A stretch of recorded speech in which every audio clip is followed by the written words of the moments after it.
I wouldn't be surprised if there's a tipping app for Dogecoin. I wouldn't be surprised to see identity get integrated into Twitter. I mean, one of the things that Elon's been wanting to do for a long time is get rid of all of the cryptocurrency giveaway bots. And this would actually AI project and these other things to be able to build a very comprehensive framework to identify giveaway bots and purge them permanently from Twitter. But I figured because it's just such a huge event that it'd be good to actually have an open dialogue and see who has any questions or concerns or thoughts about it, and hopefully we can have a great conversation on Twitter about Twitter. Yeah, that's good. And thanks for inviting me to co-host. What I'll do is I'll start going through all the requests that are here. There's a lot of requests. So I'll go ahead and attend to that and try to work the speakers. Please forgive me if I screw it up. Kind of new at that, but I do need some practice. Thank you, Charles. Appreciate it. I'll get people up for speaking. Rick, you're so good at this. How did you become so good? I've been an instructor for a while, so it takes a lot of practice being able to listen to students and understand what they're asking and facilitating the conversation. So I will try to do that. Thank you, Mad Bull. All right. So Nudes has your hand up. Let's go to Nudes next. How's that sound? Hey, Rick. Hey, Charles. Hey, Mad Bull. Thanks so much for having the space. Really amazing topic and interesting time that we're living in. I'm curious, I guess, for the room, especially Charles, though, what your thoughts are with respect to verification. I know that's been a very hot topic, and I think that Cardano is an ecosystem with DIDs and all different types of digital identity. It seems poised that we're at somewhat of a turning of the page with respect to this on social media platforms. And I was curious to know what your kind of general thoughts are for the future of the platform in that regard. So there's, I guess, 3 buckets of verification that you can consider when you think about Twitter. So there's first the verification of the account itself. And many of you may remember that I kind of had a bit of a tussle with Twitter. For the longest time, they wouldn't give me a check mark, despite the fact that they knew who my account was. I mean, Jack Dorsey actually followed me, and we'd talk from time to time over PMs, and I'd send him a message and be like, Jack, when do I get my check mark? It's not about ego. There's numerous impersonations on a regular basis, and, people are losing money every day, and there's hundreds of fake Charles accounts, and, very well this problem is big. Every crypto founder or person who's in a position of trust in cryptocurrency should have a verified account, if anything, just to prevent fraud from occurring. So that's one dimension. And originally they had some program and then they canceled it. Now I guess it's back and maybe it isn't. So that's always been a contentious part. And then there's verified tweets, meaning your tweet is actually connected to some form of external credential that's outside of Cardano. Okay, so, outside of Twitter. So there you're talking about a situation where you sign a tweet. Now, the advantage of that process is that by having a second factor of authentication, if an account gets compromised, internally or externally. So, for example, when there was that escalation of privilege attack with the Twitter super admin board, basically people were able to take over Obama's account and Biden's account and Bill Gates's account and tweet on their behalf. Even if that occurs by an insider in the company, they would not be able to make a verified tweet because they wouldn't be able to sign that tweet. Okay, so that's the basis of the first beginnings of non-repudiation, but also could be used for commercial transactions, contractual transactions, and so forth. And then the third part is the concept of verifying content. And this is going to become a huge issue in social networks over the next 2 to 4 years when deepfakes get to the next level. You already kind of see it when, for example, Snoop Dogg's son Champ says, I want to smoke some pot with Charles. And I say, hey, come to the Black Hawk. And then suddenly, like 15 minutes later, somebody tweets a deep fake of Cheech and Chong of me and Champ. It's all good fun. But what happens when you can use that very same technology as AI gets better, probably by 2024, to be able to make video content of a presidential candidate saying something they didn't say and representing it as legitimate? So it's a huge journalism problem and just information propagation problem of what's real, what's original, what's adulterated, what's not. So verification of content. So when you talk about verification, you actually have to have kind of an opinion on all three of these things. What's a real account versus a bot? What level of external veracity are you attaching towards an interaction that occurs in the platform? And then when information is shared, what do you know about the information that's being shared, from its origin to its ownership? Is it copyrighted? Is it not copyrighted? And also, are you, when you share it, vouching for it or not? So, these systems are designed for maximum sharing. So you click the retweet button, you click the like button, these types of things, but you don't provide usually context in that sharing. So when you click the button, you're not really saying, well, I agree with this, I disagree with this, I believe this is not true, I don't know if this is true. So one of the things that I think is really interesting in the information curation side of things is, will we get more granularity in the way that we consume and share content? Like, for example, could I share something and say unverified and offer a bounty for people to provide some evidence one way or the other? Could I share something and put a reputation behind it? Like when I register an identity, maybe I get an identity weight. Like I have a veracity bond by my name, and if I say a false statement on Twitter and it's been proven through some mechanism, that I actually lose all the money or something like that. So these are kind of some building blocks, but ironically, they all kind of stem from similar tools and techniques, using some notion of a public key infrastructure like PGP or DIDs, or you can use a blockchain as kind of a system to move value around and also establish provenance of information.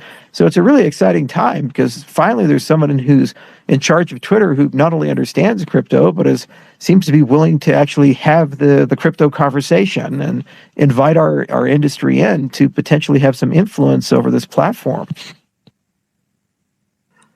Hey, Charles, speaking of real, thank you, Newt, for that question. I recall a photograph from a couple of years ago that had IOG Director of Operations in Africa, John O'Connor. He appeared to be in a photograph with Jack Dorsey. Do you recall seeing that? Is that real? Is that... Yeah, that did happen. So, we run into Jack from time to time. That was in Ethiopia when Jack Dorsey visited Addis Ababa, and, John lives there and in Nairobi. So he goes back and forth, and yeah, he was there. He met Jack. They sat at the party together and had some fun. But Jack travels extensively. I believe he also likes Ghana a lot, and he's been running around Africa for a while. I'm gonna have to catch up to him. Let's go to Ed next. Ed, how you doing today? Come on up. What you got, buddy? Hey. So I'll just ask a general question. This is sort of a unique circumstance with Elon and Twitter. And certainly I don't think we can rely on other rich, eccentric billionaires to buy up all the other major social media companies and sort them out. And so I wonder, assuming that Elon puts in some good things in place, should the alternatives to Twitter, Facebook, and the more video-based ones like TikTok, et cetera, should they come from other more well-meaning, if there is such a thing, Silicon Valley types who want to instill these types of principles into their platforms as well as competition, or should it come from the blockchain world, which isn't really trusted in the mainstream yet? You can see that with video gaming. Or should it be maybe something in between, because Twitter isn't, the only platform out there? Yeah, but Twitter has fallen in line with most of the social media. I mean, if you look at just basic things about, for example, the political donations of Twitter employees, 98.7% Democrat. There's no diversity there. If you look at, the most prominent tweeting accounts on Twitter, they tend to be overwhelmingly on the left than the right. And if you look at the people deplatformed, they tend to be more right-leaning than left-leaning that get deplatformed. And that's not atypical. I mean, this is the same situation with Facebook. It's the same situation with YouTube and other such things. So there's kind of a monoculture that's surrounded around this Silicon Valley, San Francisco, California groupthink about how information should be curated. And it translates to speech we don't like is automatically bad speech, and you should be punished or removed if you present speech we don't like.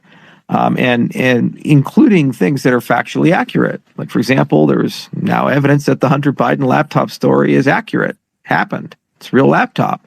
But that was censored for political manipulation. So when you're in a position of trust where you say, well, as a Section 230 curator, we're not going to get involved. And there's always this kind of dichotomy between freedom and accessibility and curation. Every time you build a platform, you always run into the curator's dilemma. When do you censor? How do you censor? And so forth. And should censorship be a human judgment or an organic feature of the operation of the system? For example, if you had some sort of good ranking system, if information gets too poorly ranked, it kind of just disappears. Reddit is an example of this. It doesn't appear anymore and comments kind of fade out and so forth. But that's community-oriented curation, and it has its own problems and pitfalls. Other type of curation is where you have fact checkers or these types of things. Well, you could imagine economic curation where just have a free-for-all, and that's the red zone. And then you say, well, if it wants to escalate and actually go into the green zone, you have to put something at stake there: money, a reputation, work, these types of things. And then maybe there's some sort of root of trust or web of trust, I should say, around the information. So it's a more general problem to the web of trust problem that was introduced by the PGP guys. And the answer is we actually don't know how to do that. That's the most fascinating thing, because that technique does not presuppose decentralized infrastructure. That technique could be decentralized in its application, but it could run on a centralized server like Twitter or on Facebook or these types of things, and yet have proofs that hold Twitter and Facebook accountable that they're following an objective open moderating standard. And if Twitter accomplishes anything, that would be a phenomenal thing to see them kind of go down and say, can we come up with a different way of doing information curation?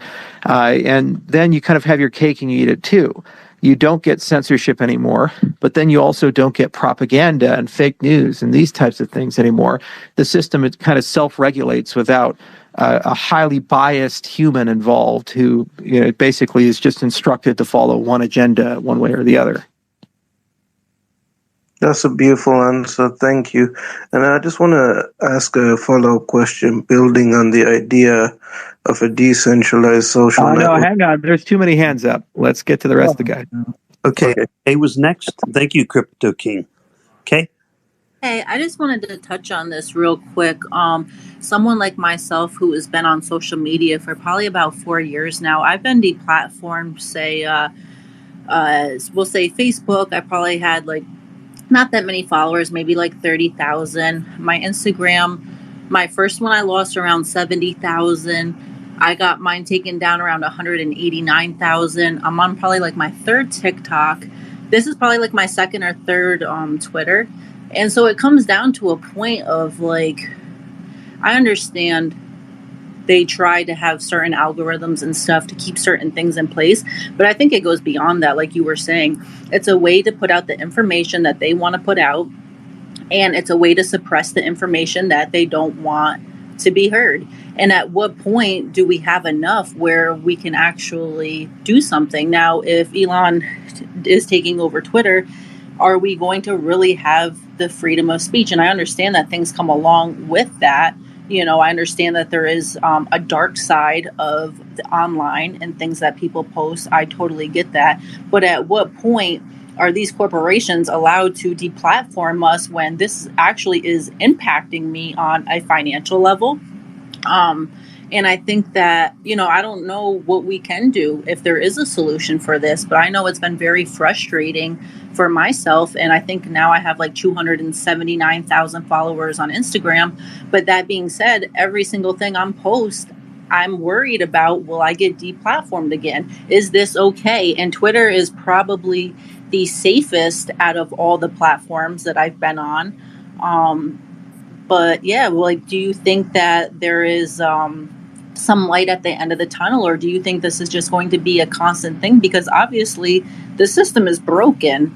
You know, there's something wrong with this, that we're not able to speak freely or post freely, and that's supposed to be a part of our amendment. So I was just curious. I know we kind of touched on this, but this really hits home with me because this affects me on a personal level, an economic level. It's my brand. It's my identity. It's what I've built for the last 4 years, and I just personally think it's wrong. It's very wrong. So I was just kind of curious to, do you think there's any light at the end of the tunnel? Yeah, it's a very interesting stream of consciousness. So, first off, just as an observation, how messed up is the censorship regime we've endured over the last few years, where an eccentric billionaire buying Twitter, who now has absolute control over the platform with no checks and balances, is desirable over where we're at.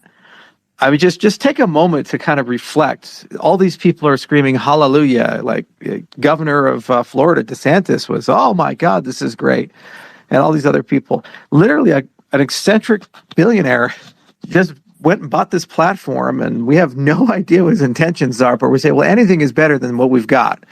So the system is very morally bankrupt, and it lives in a contradiction. So on one hand, they say we're a private company, and we can just do whatever the hell we want. And then on the other hand, they say, well, actually, we're an open platform, and people are going to build their livelihood and businesses on this platform.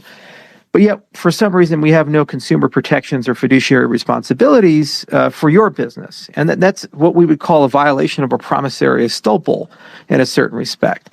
In addition to that, they also say at the same time that they apparently don't have to follow any constitutional protections of speech because they're a private company, but yet they collude with government entities on a regular basis to transmit propaganda. And actually, Musk is now going to be in a very difficult position. Why? Because he is in charge of one of the largest car companies in the world that happens to be very reliant on the lithium supply chain. So here's a thought experiment. What happens if there's a lot of anti-China rhetoric that starts being broadcasted over Twitter, or pro-Taiwan, or these types of things? And the Chinese government goes to Musk and says, take all these dissidents down. And he says, pound sand, I'm not going to do it. And they say, oh, that's a nice car company you have there with Tesla. It'd be a real shame if, you have a 12-month delay, 16-month delay on all the chips that you need, on that lithium shipments that you need, because we control like 80% of the world's supply, these types of things. So suddenly you have soft influence. It's not explicit. They're not like saying they're going to actually do it. They just think, like a mafia. It'd be a real shame if, we went down this road and did that. So what does that translate to? It translates to being able to take this one person who's a central point of failure and have that person basically cave because it's in his or her economic interest to do so. So how do you get around that? Well, the only way you can get around that is by having the curation component, the information propagation component, be decentralized. So even if the owner of the system wants to get around it, there's no way that they can, because the system is just going to be running at its own volition. So this is really the acid test to see how intellectually honest and serious that Musk is. He could go as far as saying, let's turn Twitter into a DAO and actually create some sort of collective ownership of it. He could say that all information is going to be curated according to some set of principles that are controlled by an external entity that has checks and balances installed and proper governance installed and so forth. There is a litany of things that he could do. It's just a question of, well, what is he going to do? It's like this brief reprieve where we're all just saying, wow, it's something different and new. That's interesting. But it's a difficult reality, moving forward, because everybody wants to use these types of platforms for their own political agenda. Ukraine is using Twitter very heavily to showcase what's going on in Ukraine. Now, if you talk to people in Russia, they say that's propaganda. Meanwhile, people in Russia are broadcasting that everything in Ukraine is not happening the way the Ukrainians are saying. I actually had to go to the border and talk to people who are physically there and dealing with the thing on a day-to-day basis just to get real information about how bad things actually are in Ukraine, because there was just so much misinformation that was coming out, especially from the Russians.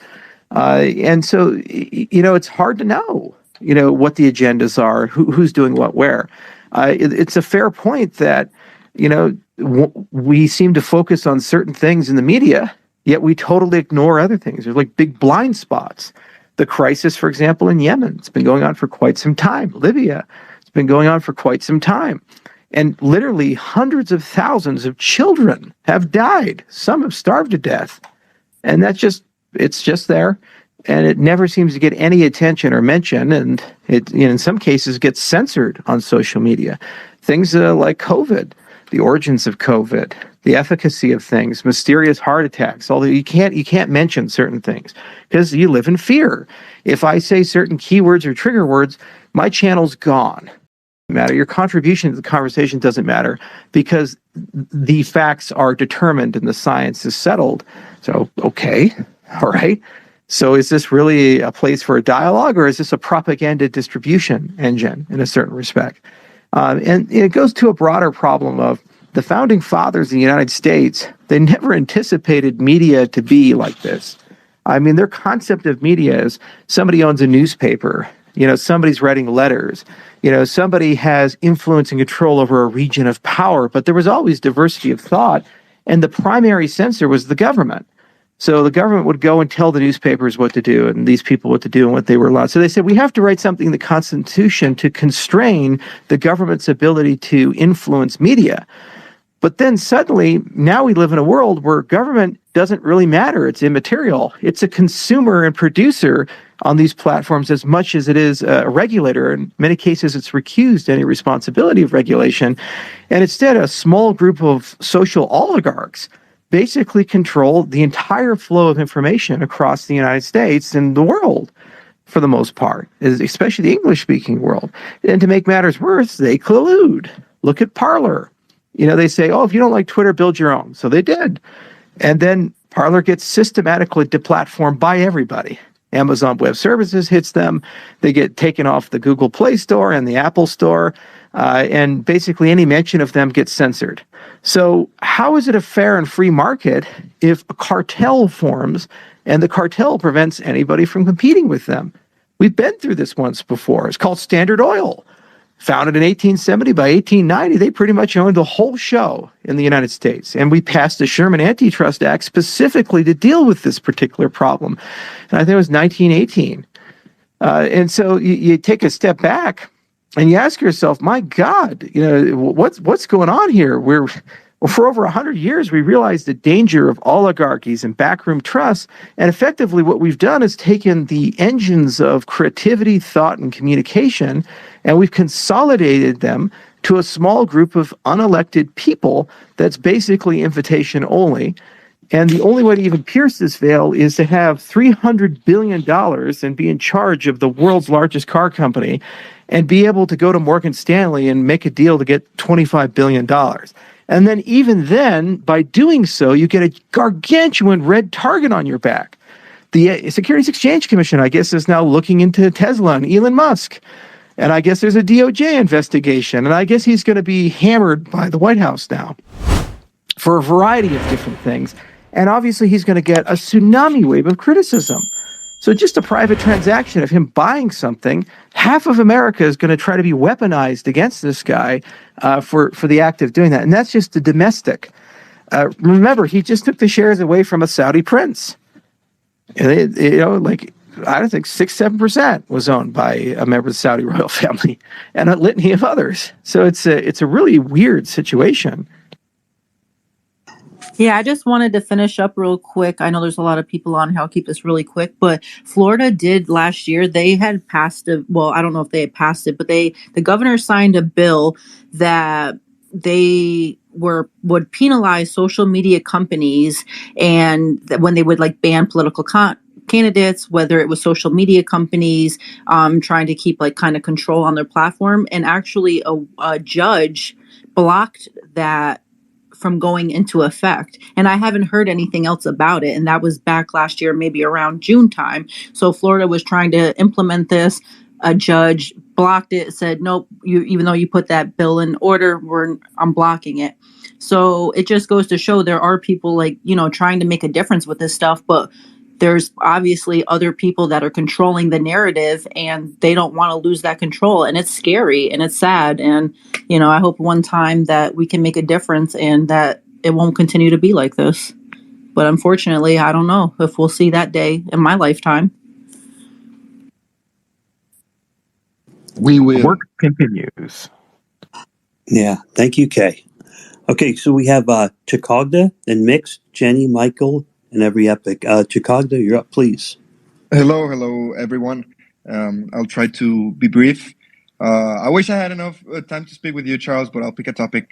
I wanted to ask, what risks do CBDCs represent to the crypto community? Is there a way it can be done without hurting the whole community, and can it actually help it thrive?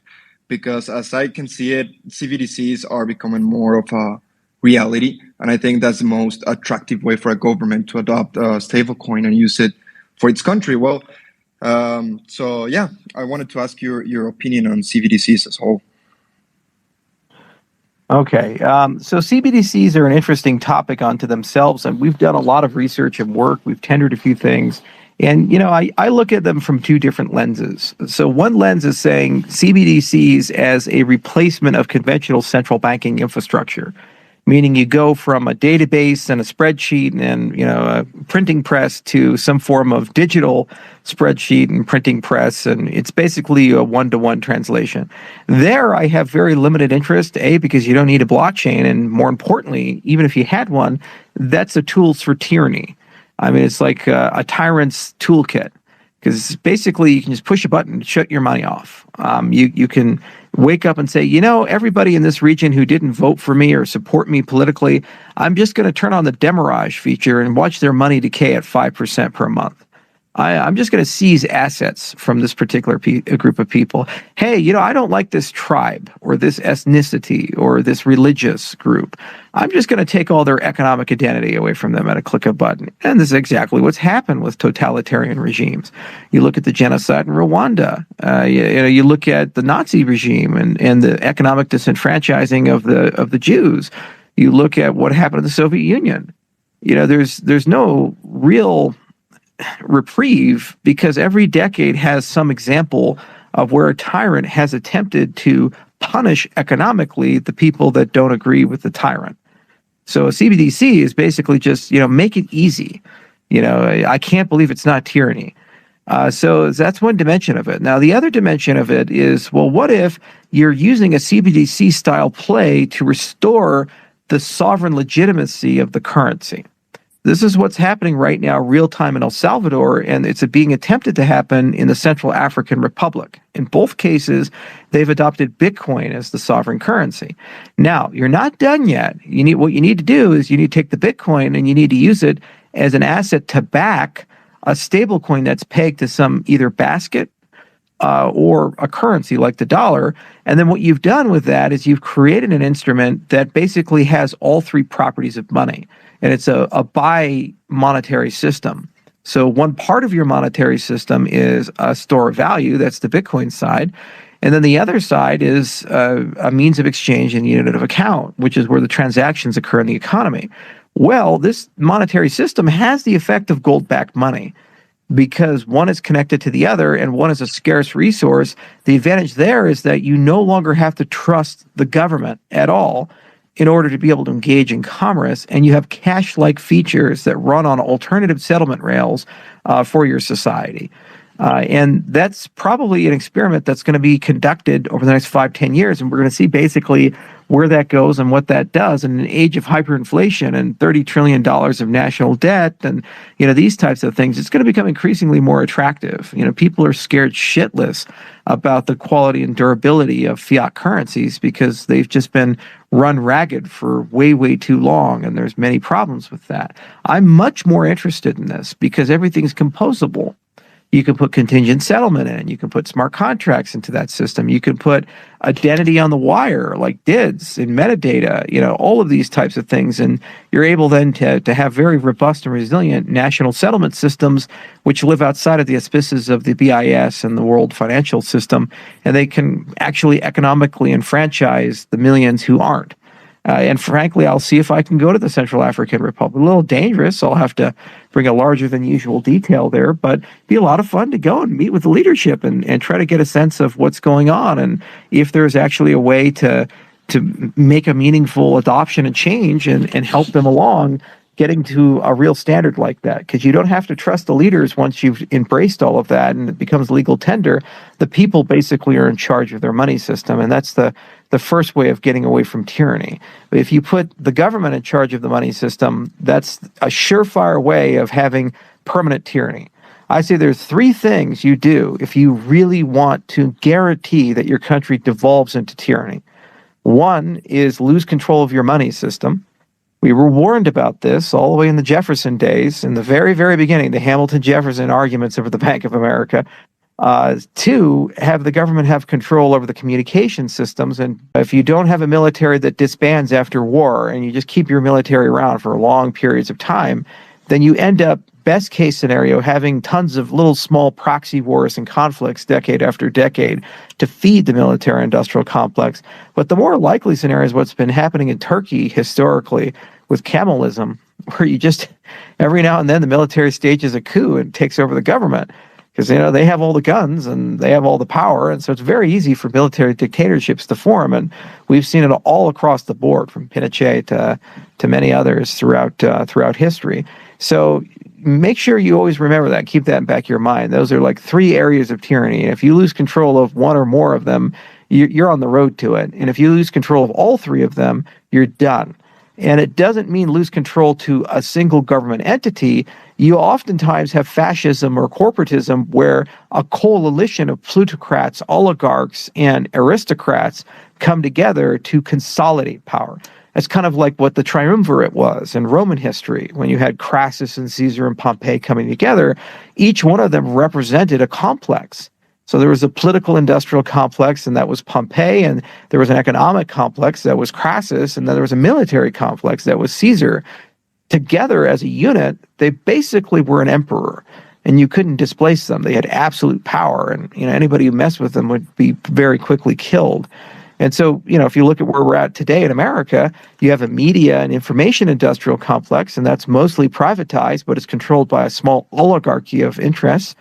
Then you have the Federal Reserve System, which is not really accountable to anybody, and they're control of your money, and they're doing a terrible job with the way they print things. And we were warned by Eisenhower about it. The military-industrial complex, we have this gargantuan military complex, which seems to be getting larger and larger every year. Every single U.S. president has increased the size without any restriction. Yeah, Clinton cut it a little bit in the 90s, but lo and behold, there were other ways that got subsidized. So it's a really interesting thing to look at historically. Yeah, it's funny. You always hear this with Cardano, by the way. It's like, well, they just banned them because they were being overused. And then the next phrase is, but they're a ghost chain. You ask a question, will I collaborate with people? I'm always happy to talk with people. I mean, I'd start with the Santa Clara principles. Those are moderation principles, and you just kind of work your way from there. The problem is that, guys, as I mentioned, it's a very, very hard technical issue. And one of the reasons we created Minotaur and we're integrating it into the Omega agenda is this discussion of multi-resource consensus. Because if you can have multi-resource consensus, you can start building truly decentralized infrastructure to kind of run the whole network. And eventually you can create side chains that run these types of things. But it's an enormous technical problem. And I'm starting to just, scratch the surface. The Ergo community, they might remember Alex Cherpanoy, he created Ergo. Just recently wrote a paper out of Yale and a few other places called Hyperproofs. And that's just one of dozens of classes of technologies that try to have some sort of stateless inclusive accountability for large information flows that you have that usually involve a smart contract. So there's all this stuff, ZK rollups and other things that you just need to research and study, because they're foundational requirements to just even have the conversation about what would a social network look like. And we've talked to a lot of the guys that have been trying to do this, the Mastodon people, we talked to the Minds people, I talked to Bill Ottman, and for years we go back and forth and say, hey, what have you achieved? What have you built? Where are you getting traction? And unfortunately, they don't really get much. And it's usually because there's so many things that have to be just right in the user experience and just right in the operating cost and sustainability for the system to get some form of traction long term. Furthermore, you need some economic agency in the system. I remember I was at, of all places, Smith & Walensky with Ned Scott. I was eating steak in New York, and I was talking to Ned. He's the guy who created, with Dan Larimer, Steemit. And this was before the Tron acquisition. And I said, Ned, it's like, I like Steemit from a perspective that you're incentivizing content curation, but you have no incentive for people to buy the token. So outside of speculation, you have value leakage. It's a one-way street. Your value is going to leak out of the system. I was writing Steemit blog posts for fun, and every time I do it, I get like $3,000-$4,000. The first thing I do is sell the tokens. I had no incentive to hold on to these things. And sure enough, Hive and Steem, they didn't get to their scale. However, they were able in the short term to attract very large amounts of demand and population. So you need a multi-sided marketplace. You need to actually have consumption demands for your token and content curation demands. And then you need something that forces the quality of content to improve above and beyond moderation principles like the Santa Clara principles or something like that, which basically establishes a baseline of conduct so that when things don't follow that conduct, they don't get deplatformed, but they just don't simply advance the system. There's a lot of open questions there. So it's something I'm always interested in having a conversation with, but I'm right now in the engine room, and we're talking about input endorsers, and we're making great progress there. We're talking about pipelining that's basically code complete, and it's getting packaged up and tested for the Volatile hard fork June 29th. We got a lot of Plutus improvements that we're doing and a lot of interoperability improvements that we're doing and these types of things because we have this huge DApp ecosystem that's coming, and I'm just trying to get those nuts and bolts out, make sure everybody's comfortable. But once that's done, it's going to be a lot of fun to start working on these higher order problems like social media curation or decentralized infrastructure, and they require novel, completely new solutions. Another thing, guys, is if you look at the Ukrainian war, Russia's war in Ukraine, Musk deployed all these Starlink satellites, and the Russians tried to take him down, and Starlink was able to stay up and resilient. So it does create another interesting question of should Cardano, as an ecosystem in the next 5 or 10 years, actually pursue a satellite-based backbone for its network? Pretty interesting question, and I've had people from time to time say, hey, I'm in the satellite business. We can do LEOs and this and that. And I never took them seriously because there's so many technical considerations. They don't last very long. The latency is okay usually with a LEO, but a lot of the CubeSats were not doing very well. But now you look at Starlink and you say, wow, it actually is not very expensive to deploy a global scale network, and potentially you could use that as resilience. Well, that's just the layer zero thing. There's dozens of other things that exist when you start putting the stack together piece by piece by piece by piece by piece. And each and every one of these things has to work just right for a decentralized social network to exist properly. And unfortunately, no one in the industry, any stack of technology, has approached that level of solutioning to be able to accommodate that problem. But you can chip away at it, just like the industry has been chipping away at scalability and interoperability and chipping away at governance and chipping away at a lot of these questions like can you get highly efficient transactions and certification of smart contracts and code specification and these types of things. It's extraordinary what we have available to us as an ecosystem in 2022 compared to when I entered the space professionally in 2013. I've never seen any space grow in every dimension as much as we have. So if that velocity continues, that I am optimistic that in a 5 to 10 year horizon that many meaningful things can be done. So does that mean that maybe, possibly in the future, we see a Cardano-backed social media platform? Well, I guarantee the community is going to go and do it. But as I just mentioned in this rant, that there are legion of technological challenges behind that. Incentives problems, network-related problems. You have a lot of weak links that create like silent centralization, which prevents the network from being able to accomplish what it's supposed to. So the people are going to try, regardless if you incentivize them or not, because it's an interesting problem to work on. And all the power to them. And actually, with a sidechain system, it's very easy for people to kind of spin things up and play around with it. But usually what ends up happening is you get to some sort of wall, and then you either have the courage to try to scale it, in which case you may be working on the same problem for years to decades, or more often people just give up when they get to that wall, which is why we haven't seen broad-scale adoption of any particular decentralized social network. I think if you want to be really valuable, because the solution is equally valuable to the people in the centralized space as there is the decentralized space, you should focus on information curation and ask yourself, what are the incentives behind that? And how do you create a system that tends to incentivize the creation of accurate, timely, meaningful, deep, contextual information, as opposed to shallow propaganda, bot-generated, fake newsy information? And how do you do that without needing human curation? How do you do that through an economic means? Treat it like some sort of game theory problem, because we got into this mess by the wrong parameterization of algorithms. If you read like Surveillance Capitalism or any of these books that have been out on the market for a while, they basically say, hey, the algorithms were incentivized to make us hate each other and fight each other and share very shallow information, because that tends to get the highest degree of engagement. More engagement is more money. So you get what you pay for. And if you pay for high quality information, you get high quality information. If you pay for shallow, narrow information that's machine generated, that's what you get.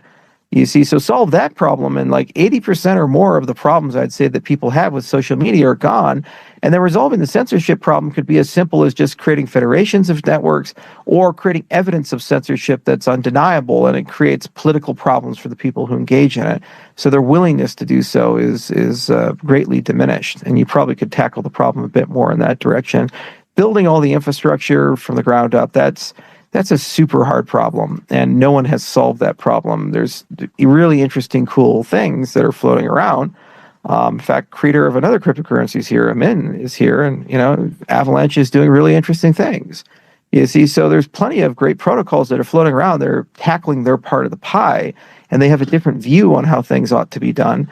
But to string all those together with the scale of a problem of what a real decentralized Facebook would look like with an equivalent user experience is just beyond the space at the moment, if we're being intellectually honest. That's a good enough answer for me. Thank you. Continue mixing it up like a true mixy boy. I'm out. Thank you, Mixed Greens. Jenny Brito, you're up next. What you got? Hey, what's up? Hello, Charles. Thanks for doing this pop-up spaces. They're definitely wonderful. We definitely enjoy them. So I hope you keep doing them. Also, thanks, Mad Bull, and of course, Rick, for being a wonderful facilitator. You're definitely great. Thanks for the chance to speak. I was going to say something else, but then you were talking about the criticism Elon was going to get, the scrutiny, along with being a subject of investigation and all that. But, we've all witnessed in the past how Elon has enjoyed a little too much to exercise his power of manipulation over the markets, and he loves a good tease. So we know there's a level of madness to that genius in him that makes him a little bit hard to trust, in my opinion. And as far as I get the consensus from the different groups, and we've had discussions about this in the past couple of days. And also saw that Vitalik wasn't very convinced about it, but you seem to be pretty optimistic on the matter. So I would like to, kind of dig a little bit more into that then, since you brought that up, because what would you have to say to those concerns, and in terms of, how he is. You know what I mean? Yeah, I mean, he's got a very fascinating backstory, and there's a lot of really interesting things in his life. I ran into him from time to time years ago when I was a student at CU Boulder, because he'd go there to recruit for the aerospace business, because that was right when SpaceX started getting a lot of momentum, and CU is a pretty good aerospace school.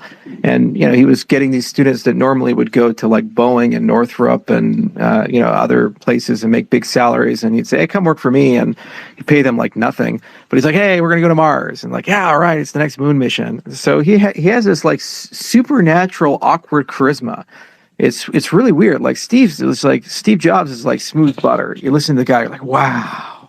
You listen to Elon Musk, it's like this really awkward thing, but then at the end of it, you're somehow convinced. And just as an example, I mean, just contrast Bill Gates to Elon Musk. It's bizarre. So Bill's like, well, you should go get a vaccine, and we're saving children in Africa. And everyone's like, oh, this guy's so full of shit. He's trying to kill me with his vaccines. He's depopulating the world. And then Elon Musk is like, okay, I got this new company. We're going to drill a hole in your head and put wires into your brain. And then you'll be able to interface with the computer with your brain. And don't worry, it's totally legit and it's all going to work. And the monkeys, we put these things in, they went like full Event Horizon and clawed their eyes out. But we'll get those bugs out. And everybody's like, man, I can't wait to get that Neuralink.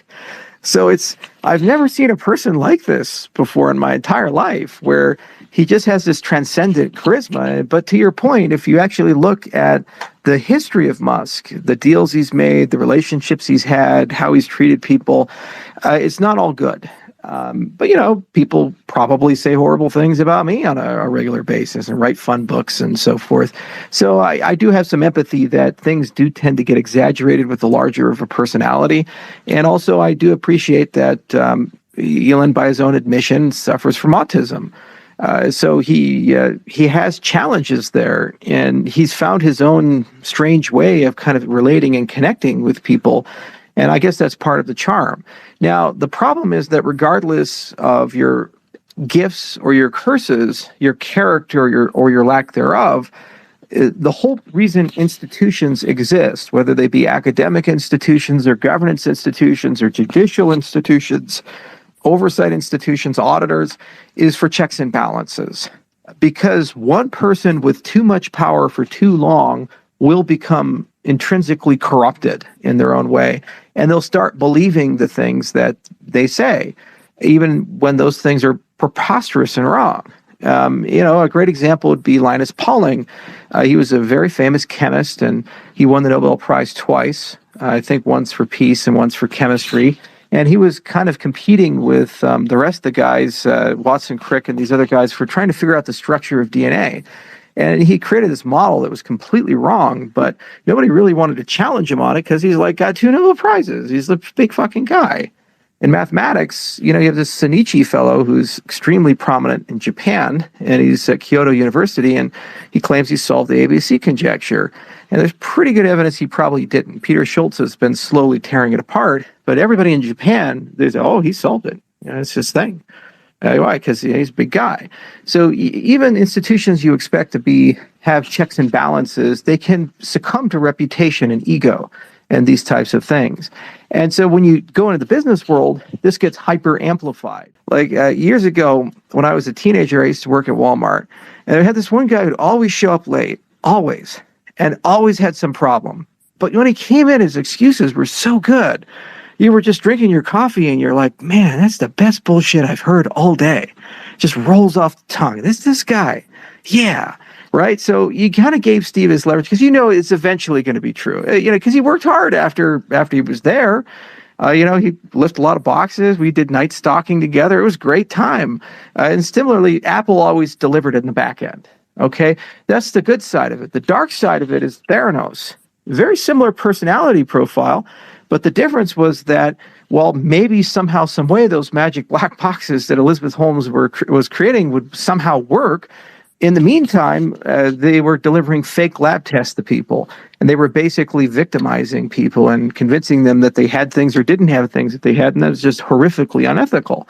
You see, so when you don't have checks and balances in an institution or social system, and you allow people to persist on whatever their charisma happens to be, for too long, eventually they get very corrupted. And the more socially significant the activity happens to be, the more damaging to society it can be. This is the beginning of all dictators. I'm pretty sure that when Fidel Castro and Che Guevara and the other guys were starting their glorious revolution in Cuba, they in their minds believed that they were freedom fighters and were overthrowing an evil dictatorship. And it was partial truth. They were overthrowing an evil dictatorship. But, it's an old song, there has to be a morning after. And there was. And little by little, The corruption seeped in little by little. The checks and balances got removed little by little. Political opinion got censored, and then suddenly you just have El Presidente for life. And it was the same with I'm Lenin. Venezuelan, so I know what you're talking about. Oh, hell yeah, you lived it. You know, it's Chavez and Maduro and these other guys were, you know, people forget Venezuela was in the top 10 GDPs of nations just 5 decades ago, had a larger GDP than China. Look it up. Think about that. It's a beautiful country that's resource rich and has amazing people, and a bad system can come in and a cult of personality can form. And the minute that happens, then suddenly within a generation, it becomes one of the poorest nations and everything falls apart. And of course, it's never the fault of the dictator. It's some external enemy, unseen force that's created all the ills. And if only we can overcome this external enemy and this unseen force, can we get there? So, you know, circling back to Twitter and to Elon Musk, I mean, he says, I am a champion of free speech. Okay, well then the time has come for specifics. And, you know, he gets to pop the champagne and, you know, have fun and say he owns Twitter, but then you need to write a manifesto. And whether it be the Santa Clara Principles or whatever the hell it is, you need to write something down to say this is how we're going to moderate. And then you need to write something out about a Bill of Rights of a Twitter user and make them understandable and tell people where and how they can use the platform, where they have economic agency and where they don't, and what are the checks and balances and oversight. And if it is, trust me, that's a very, very bad start. And it's the beginning of all totalitarianism in its way. Thanks for answering that. I appreciate it. Thank you, Jenny. And, you know, good thing is that the more parts of Twitter Elon Musk open sources and puts out to the public, the less you have to trust them because he gets it out to open source. Michael Lesser was up next. Michael, what do you got? Doc, you're on mute. Bad. You can probably hear me now. Just wanted to say hi. And I think this is, in my opinion, one of the biggest things since the First Amendment. I mean, you know, there's been clear censorship on Twitter. I mean, I know as a physician during COVID, I would have been for sure deplatformed. And, you know, I think I have relative good amount of expertise in the area of medicine. And it's just, I just think this is good for democracy, the country, and probably the world. You know, Elon's a really, really smart guy, and he knows how to figure out complex problems.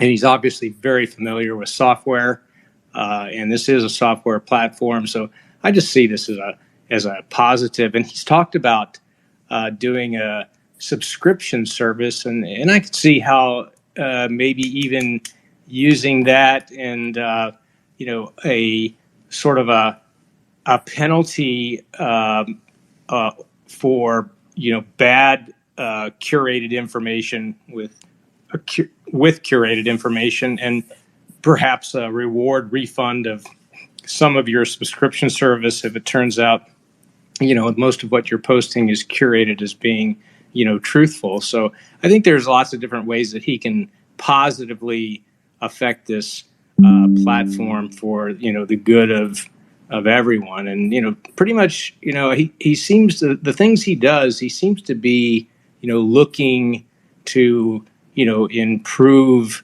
humanity's position, so to speak, very similar to, you know, what you're doing with Cardano, you know, move power to the edges. It just feels the same, and I think it's positive. You know, you could very well be right. I mean, the fact that there's jubilation, it just again shows you how bad things have gotten.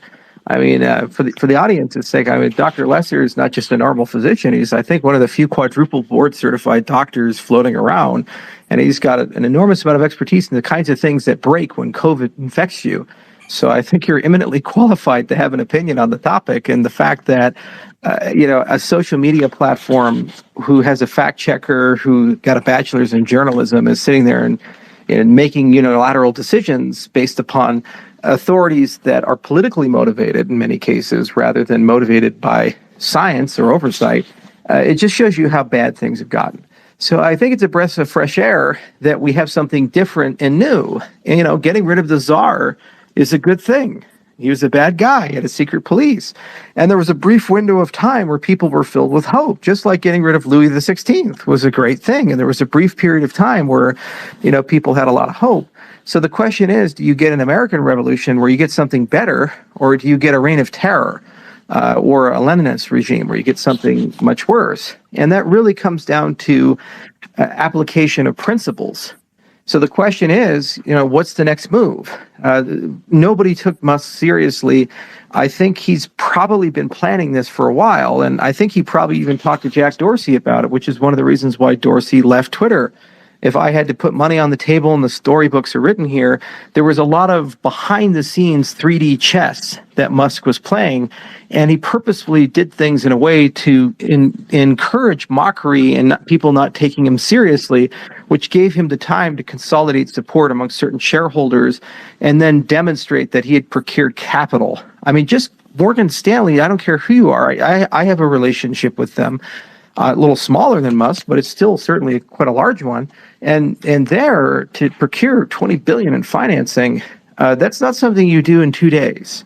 So there's definitely been some wheels turning and machinations that have been planning. So then the question is, okay, since he's been planning it for a while, what's the next step? It's okay, crypto. If he comes out and says, well, it's just going to be Dogecoin. And that's the only thing we're going to do. And just sign up for our subscription, and that'll solve this whole problem. So, okay, if he comes and he says, here's this plan, and there's these principles, and there's these things, and it's coherent and well connected together, then it makes me very optimistic and hopeful. So I'm cautiously optimistic. I think anything's better than the garbage that we have right now. I'm a little cynical, and I think that part of this is a power play to help the Republicans a bit in 2022 and 2024 because he's been so dissed by the left. You hold a battery-powered car in a meeting in the White House and you don't invite Tesla. It's like 90+%. It's just fucking come on.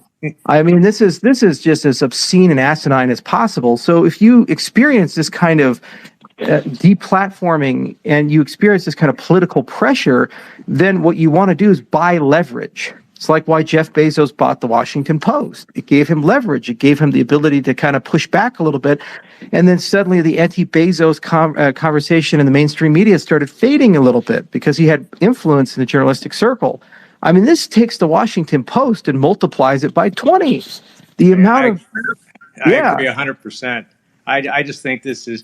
the fact that he understands algorithms and he understands curation, and he's a brilliant engineer who knows how to fix problems, and he sees the positive for everybody around the world. It pushes power to the edges.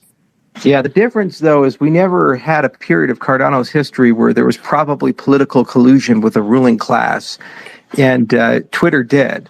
And so the other question is will Elon spill the family jewels? Kind of like when Bill Colby was at the church committee, and he said, the CIA was doing some pretty horrible things. Let's talk about it. And similarly, will Musk, have an airing of grievances and start publishing emails and Slack messages and other things that happened internally, because he now has ownership over those communications, to reveal collusion between media organizations, the Democratic Party and Twitter, these types of things. He has that opportunity, and that's the other side of this. Is there might even be evidence of nation states influencing American politics. Like, for example, what if he finds communications between Angela Merkel and Twitter or other things saying, hey, we need to, diminish Trumpism or something like that? Does he have a moral obligation, an ethical obligation to, in addition to open sourcing the algorithms, actually reveal that as well? Yeah, those are questions that are really tough to answer, but I just see this so much as a net positive for humanity. I really do believe that he has, in his heart, an interest in improving humanity. He's very similar, I think, in his character in some ways to you. He's really smart, and he has the betterment of humanity in his mind, and I think those are very important things. Well, I appreciate the high praise, and I'll see you in June, Doctor. Okay, I'll see you in June for sure. Thanks, Doc. And next we had Tom up. Charles, how late do you plan on going tonight? I'm an old man. I'm going to bed soon. Probably another 10 minutes. Okay, so we had Tom. I lost track of some of the folks. I think it was Pico, Dr. Hosky, or Tom Hosky, Doc. So Tom, please. Hi, Charles. Hey, guys. Tom Stokes, Crypto Weekly Magazine. If you had unilateral control over Twitter, what 3 things would you change about the platform? Well, right off the bat, I would do an integration of Prism into Twitter, so that we could do verified identities and verified tweets. And just having public key infrastructure that's blockchain agnostic means that you could then start linking that to cryptocurrency wallets. That's the second thing I would do, is I would deploy a cryptocurrency wallet solution that contains your identity credentials and your funds, a non-custodial wallet, into Twitter. Okay, and then the third thing I would do is have an open conversation about information curation, and try to create an open standard and basically an open governance process about how information gets curated on the platform. And so by doing those 3 things, you resolve a huge collection of problems, and then you effectively make Twitter a much more open and transparent platform. One hand, you've democratized identity, so you don't have this blue checkmark brigade where there's the elite special people who get a blue checkmark and the normal people, unwashed masses, who don't. You massively increase the security of the platform because that credentialing infrastructure can give you a much stronger 2-factor authentication, so hacking is much lower. And then you've added a commercial dimension to the platform that can be used for subscriptions. It can be used for a litany of other things, and that's just a good starting point. And then when you go beyond that, the next step is opening it up to a marketplace. Okay, so you create open APIs, and you allow people to start introducing their own creations. So allow bots, but have the bots be registered as agents. Give them their own DIDs. They have their own purpose. They have their own identity, and they work.